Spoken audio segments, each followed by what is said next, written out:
지금부터는 사건 파일입니다. 딸 유라 씨에게 보냈다는 최순실 씨의 옥중 편지가 공개되면서 다시 한번 최 씨의 재산에 대한 관심이 커지고 있습니다. 윤석열 검찰총장도 숨겨진 재산을 찾는데 최선을 다하겠다고 다짐했습니다. 자, 박근혜 전 대통령과 뗄래야 뗄 수 없는 관계, 경제 공동체라는 이야기까지 들었던 최순실 씨. 재산 규모가 굉장히 관심이 많았는데 한 장의 편지, 옥중 편지를 통해서 다시 한번 그 관심을 끌게 됐죠. 어떤 내용인지 소개부터 좀 해주시죠. 네. 이 당시 특검팀이 추정했던 최순실 씨 일가의 재산이 한 2,730억 원 정도 되는데요. 그 가운데 이 100억 정도 되는 이 부동산을 처분을 해서 나머지는 뭐 이렇게 세금을 내거나 그런 용도로 쓰고 30억 원 정도는 현금으로 가지고 있어라. 네. 이런 얘기가 기록된 이제 편지가 지금 공개돼서 논란이 되고 있는 겁니다. 네. 그러니까 옥중에 있지만 그럼에도 불구하고 지금 사실상 재산을 관리하고 있고 정유라 씨에게 뭔가 좀 위임하고 있는 거 아니냐. 왜 이런 행위를 하고 있을까? 이런 거에 대해서 지금 논란이 되고 있습니다. 결국 저 편지의 내용을 보면 뭐 재산에 대해서 걱정하지 마라. 생활비는 물론이고 아줌마비까지 다 모두 줄 테니까 걱정하지 말고 몸이나 조심해라. 그리고 또 현금으로 30억을 현금으로 가지고 있는 게 좋겠다. 이런 이야기까지 나오는 거 아니겠습니까? 자, 저 정도면 사실은 어떤 의도를 가지고 재산을 조금 본인이 좀 소유하겠다. 네. 그런 어떤 좋지 않은 의도를 드러낸 거다. 이렇게 봐도 되지 않겠습니까? 그렇습니다. 특히 지금 이 재판 결과에 따라서는 추징이 될 수가 있거든요. 네. 만약에 최순실 씨나 딸인 정유라 씨에게 뭔가 이득이 돌아갔다라는 것이 확인이 되면 그거에 대해서 이제 추징이 될 수 있기 때문에 아마 그래서 이제 가지고 있는 재산을 처분하고 또 이제 새롭게 뭐 보관하려고 뭐 그런 시도를 하고 있는 거 아니냐 이런 추정이 가능할 것 같습니다. 그런데 이번 옥중 편지가 공개되면서 사실은 사람들을 조금 놀라게 했던 부분은 정유라와 최순실의 관계입니다. 물론 모녀 관계이기 때문에 뭐 그걸 모녀 간의 관계가 어떻게 끊어지겠습니까? 하지만 박근혜 전 대통령 국정농단 사건이 있었을 때 나는 이 사건과는 잘 모르는 일이다. 모두 다 엄마가 한 일이고 대통령과의 관계를 내가 어떻게 알겠느냐. 이렇게 이야기를 했었는데 그게 살짝 뒤집히는 거 아니냐 하는 그런 평가까지 나오거든요. 그래서 당시 2017년 5월이었습니다. 당시 정유라 씨가 귀국할 때 공항에 귀국한 뒤에 기자들과 만나서 했던 이야기 직접 들어보겠습니다. 네, 딱히 그렇게 생각해 본 적은 없는데 일 끝나고 잘 모르겠습니다. 저는 그렇게 어머니한테 들은 게 있기 때문에 저는 그런 줄로만 알고 있어요. 어머니와 전 대통령님과의 어떤 일이 벌어졌는지는 하나도 모르는데 일단 저는 좀 억울합니다. 제가 모든 특혜를 받았다고 하는데 사실 아는 사실이 별로 없기 때문에 퍼즐을 맞추고 있는데도 잘 연결되는 게 없을 때도 있습니다. 네, 하재근 평론가 오래 네. 기다리셨습니다. 예.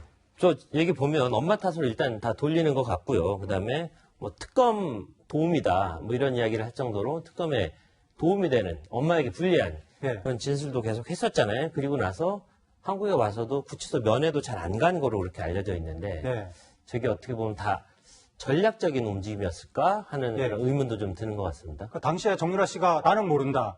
다 엄마 탓이다. 이런 식으로 이야기하면서 네. 뭔가 특검에 협조하는 거 아니냐. 그러니까 최순실 씨하고 정유라 씨 사이가 뭐 벌어지는 거 아니냐. 뭐 특검 도움이다. 이런 얘기가 나오면서 사실은 그게 최순실 씨 측에서 다 계획한 거 아니냐. 정유라 씨를 빼주기 위해서 그런 의혹이 당시에도 있었는데 네. 이번에 이제 편지를 통해서 거기 명확하게 지금 너는 상관없는 걸로 모르는 걸로 해. 이렇게 편지에 나와 있다고 하니까 이걸 보더라도 아마도 그 정유라 씨가 이제 그 당시에 특검 도움 역할을 한 것은 최순실 씨의 기획일 가능성이 있겠다라는 정황이 좀 더 짙어지고 있다. 이렇게 판단할 수 있을 것 같습니다.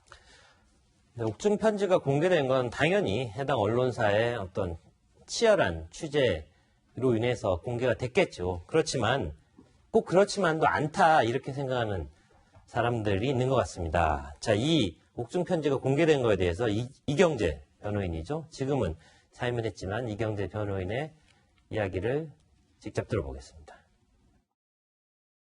어떻게가 이거 언론에 이렇게 빠져나가가지고 공개가 된다 하는 거고. 그러면 최가 무슨 뭐 이거 말고 또 은닉 재산이 뭐 많이 있어가지고 윤석열 총장이 이걸 빌미로 해서 더 수사를 확대해가 뭐 일을 저지르나. 그러니까 저게 왜 공개됐는지 좀 어리둥절하다는 반응인데 이경재 변호인은 일단 다시 최순실 사건의 변호인으로 복귀했다고 합니다. 네. 뭐 워낙 이 사건을 처음부터 맡아왔으니까 사실 마지막 순간에 빠지긴 좀 부담이 있었을 거예요. 본인이 이제 마무리 짓고 싶을 거고. 그리고 사실 이제 고등법원 재판까지는 재판 참석하는 게 많아가지고 사실은 좀 일이 많이 부담이 있는데 이제 대법원 거의 선고만 남은 거거든요. 그러니까 사실 뭐 이경재 변호사 입장에서 별로 이제 크게 업무 부담이 있는 건 아니고. 그런데 이경재 변호사 저 말에 저도 사실 공감을 해요. 그래요. 전 이거 터지고 이 사건 나오고 나 제일 궁금한 게 이거 어떻게 나왔지? 라는 거. 그러니까 내용은 저는 뭐 그냥 뭐 내용 뭐 그런가 보다 하면 되는데. 그러니까 최순실 씨도 가능성이 낮고 정유라 씨가 공개했을 가능성도 낮은데 네, 그러니까요. 그렇다면 보이지 않는 선이 공개했다 이런 그러니까 이게 얘기잖아요. 궁금하잖아요. 왜냐면 이거 누군가는 언론사에 제보를 한 겁니다. 그럼 보낸 사람 최순실 씨는 뭐 이걸 밖으로 알리고 싶어도 뭐 안에서 어떻게 알릴 수 있는 게 아닌 거고 밖에서 받은 정유라 씨가 뭐 아는 기자 통해서 언론사에 제보를 하든지 그게 아니면 이 가는 과정에서 나왔다는 거거든요. 근데 원칙적으로 지금 수영자 편집 검열이 안 돼요. 네. 아주 특별한 경우가 아니고서는. 그러니까 최순실 씨는 구치소에서 밝혔잖아요. 편집 검열 대상이 아니라고. 그러니까 편집 못 본다는 거거든요, 이거.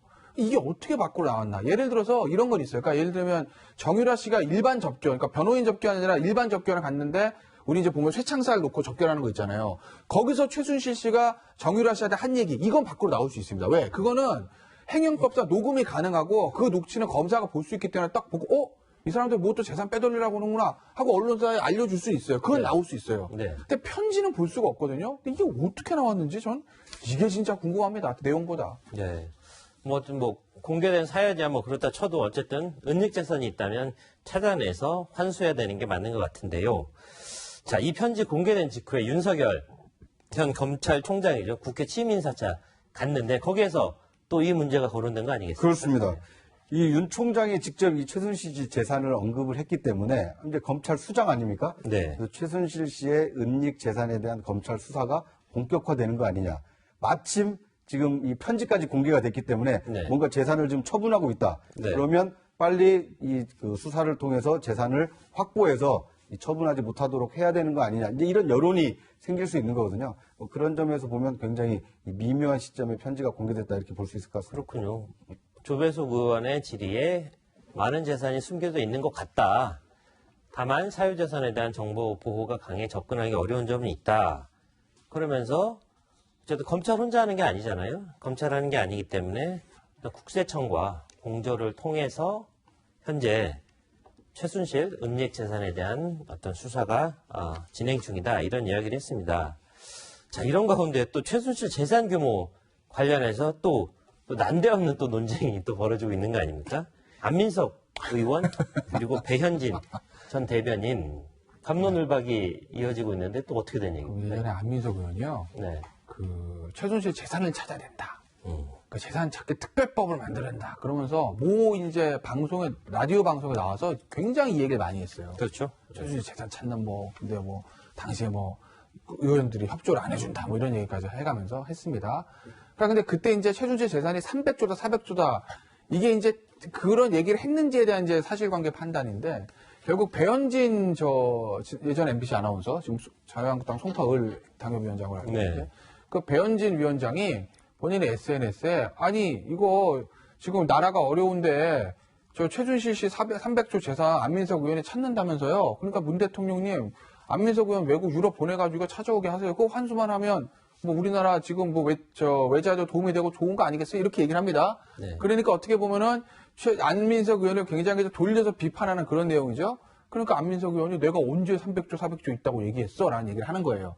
그러니까 이제 배현진 위원장이 옛날에 어떤 안민석 의원이 했던 발언들을 가지고 당신이 그렇게 얘기한 적이 있다라고 이제 밝히면서 요거에 대한 이제 진실 공방이 생긴 거죠. 네.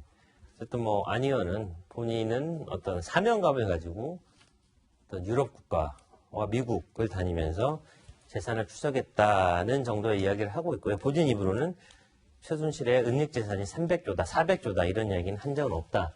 이렇게 주장하는 거 아니겠습니까? 네.